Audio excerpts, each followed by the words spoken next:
28 ডিসেম্বৰ 2025 তাৰিখে ধেমাজি নগৰত অনুষ্ঠিত হোৱা ৰাইজৰ দলৰ কৰ্মী সন্মিলনত আমি উপস্থিত থকা ৰাইজৰ দলৰ সকলো কৰ্মীয়ে সংকল্প লওঁ, শপত খাওঁ, কচম খাওঁ যে আগন্তুক 2026 চনৰ বিধানসভা নিৰ্বাচনত আমি ৰাইজৰ দলক জয়যুক্ত কৰিম।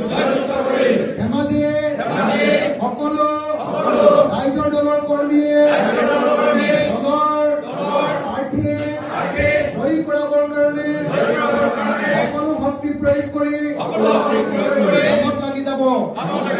কোনেও দলত এনে বহি নাথাকিব, কোনেও দলৰ বদনাম নকৰিব, কোনেও বিসম্বাদ নকৰিব। সকলোৱে মিলি এইবাৰ ধেমাজিত ৰাইজৰ দলৰ প্ৰাৰ্থীয়ে জয়ী কৰা